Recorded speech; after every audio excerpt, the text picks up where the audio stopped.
Liverpool are champions of England once again, but this time it's not Klopp at the helm, it's Arne Slot. Liverpool are the champions. But how? How did a relatively unknown Dutch coach walk into the shadow of Jurgen Klopp? What did he change? What did he keep? And what can we learn from how the system evolved? This is not just a title win, it's a tactical masterclass. And to understand it, we need to go back to when everything changed.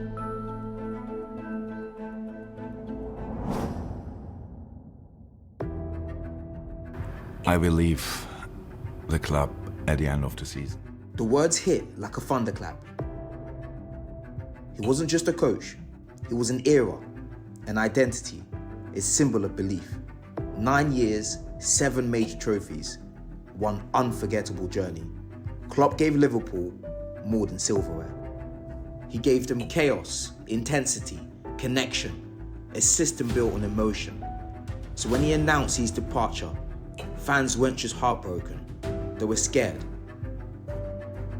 After all that time at the top, the next appointment wouldn't just define the future, it would determine whether the identity Klopp built would survive without him. And then came the most unexpected twist. The big breaking news from Liverpool, Arne Slot has been confirmed as their new manager. Liverpool's new manager wasn't a superstar. It wasn't Nagelsmann, not Xabi Alonso, not a famous former Red. It was Arne Slot, a tactician from Feyenoord. Slot has just led the Dutch side to their first Eredivisie title in years. He was known for pressing high, building in triangles, and creating stability from chaos. But still, for many fans, it didn't make sense.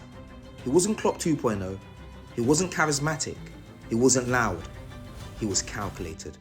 And that turned out to be the key.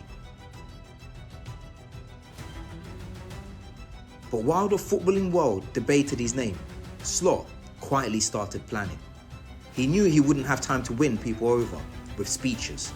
He needed to win them over with shape, structure, results. And in a strange way, that made him the perfect successor.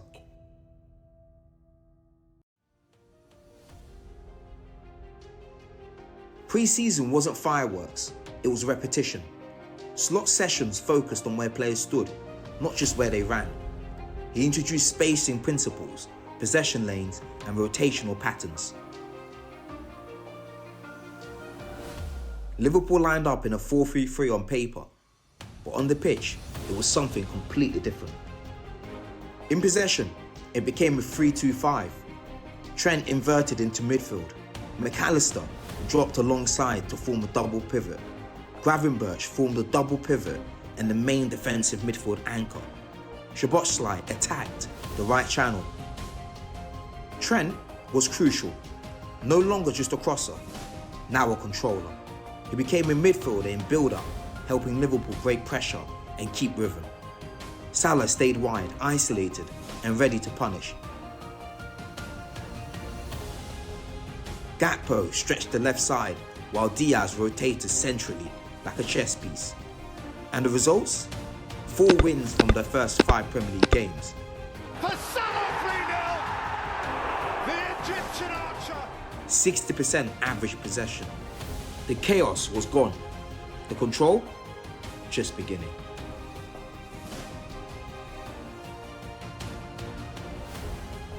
This was the moment everyone had been waiting for. How would Slot's Liverpool handle the big games? Away at Arsenal, a side built on structure and discipline, much like Slot's own ideas. But Slot didn't press recklessly. Instead, Liverpool invited Arsenal's midfield forward, then triggered pressure at exactly the right moment.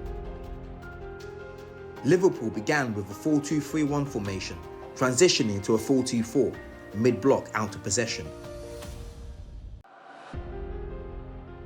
The front four, including Darwin Núñez and Mohamed Salah, aimed to press Arsenal's build-up play.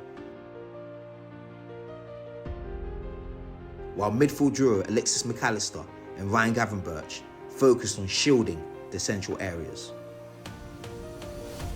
Liverpool's attacking play relied on wide combinations.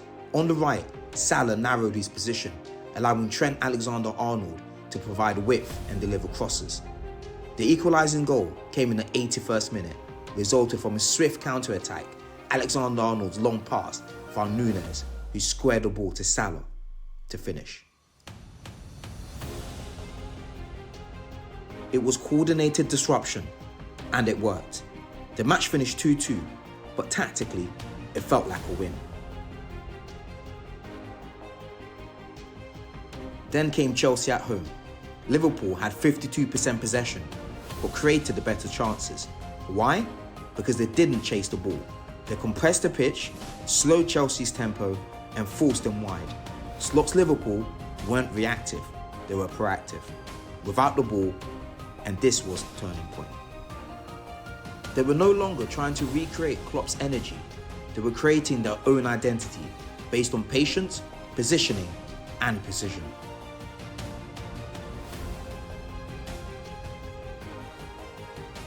December is not when titles are won, but when they're lost. The schedule tightens, the legs get heavy, and every club hits a wall, even the best. Liverpool hit theirs, draws against Newcastle and Fulham, a flat 2-2 with Fulham, and with a red card to Robertson, a draw is all Liverpool could muster.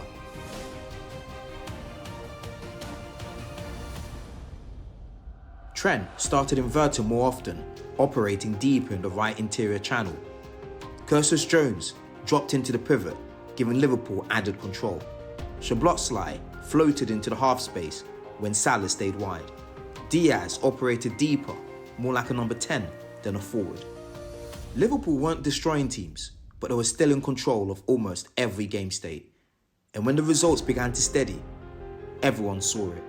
Slot had built something that could survive tough months, and in the Premier League, that's what wins titles. This was the moment. February the 23rd, Etihad Stadium, City versus Liverpool. Arne Slot's Liverpool arrived with a clear game plan: absorb pressure, exploit transitions, and capitalise on set pieces. Despite City dominating possession with 66%, Liverpool's disciplined structure and clinical execution made the difference. Liverpool employed a flexible 4-2-2-2 formation. Curtis Jones and Dominic Szoboszlai operated as dual attacking midfielders, while Mohamed Salah and Luis Diaz provided width and pace on the flanks.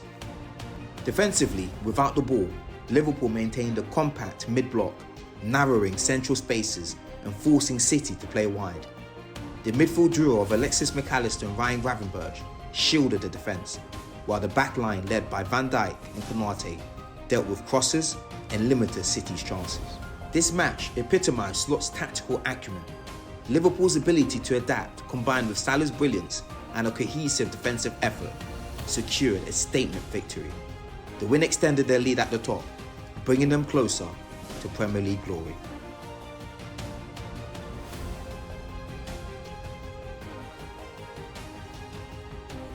Although Liverpool went out of the Champions League and lost the Carabao Cup final in March, their Premier League form was symphony.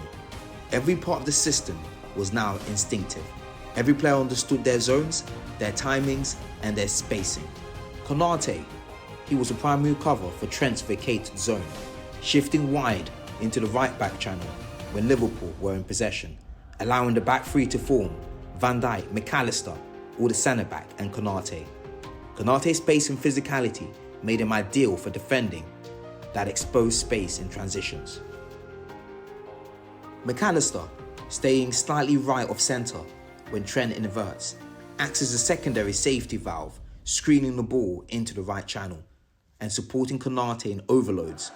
Salah becoming unpredictable again, sometimes hugging the touchline and exploding inside late, other times starting narrow and acting like a second striker, then drifting wide to receive in space. These timing variations forced defenders into reactive positions. They weren't comfortable. In Slot's pressing trap, it became just beyond the halfway line. Never chasing, always inviting. This was a version of Liverpool that fans didn't know they needed. Not furious, just efficient.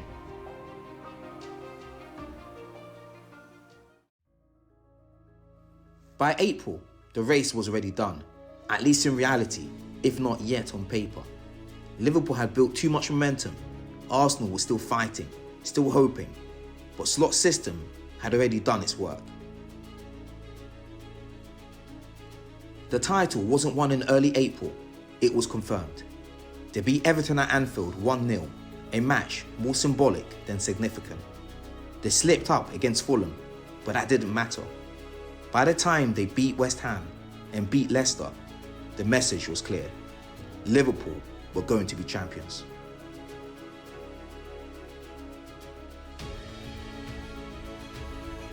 It's done. Liverpool are champions of England. No more ifs, no more watching over their shoulder, no more chasing. The title is won, not by chance, but by design. He replaced a legend and he became a legend. From the first kick of the season, this team moved with purpose. Not perfect, not always pretty, but always united. Slot gave them shape, he gave them calm, he gave them belief. And in return, they gave everything. Trent stepping up into midfield and redefining his role. McAllister carrying the weight of the midfield battles week after week. Szoboszlai running, pressing, arriving, never hiding. Salah still the killer, still the heartbeat. Jota, Gakpo, Diaz, Nunes, each of them at different times delivered when it mattered most. The kids stepped up, the veterans stood tall, and the system never broke. This wasn't about momentum, it was about mastery. And now Liverpool stand at the top again, not in spite of change, but because of it. Arne Slot didn't replace Klopp, he honoured what came before and quietly built something new. And now, for the 20th time, Liverpool Football Club are champions of England. This time, with a different voice, but the same heart. And if you want to understand where this tactical journey began, how Liverpool evolved from Cruyff to Pep, to Klopp, and now Slot, watch our full video on the tactical history of football, link on screen now.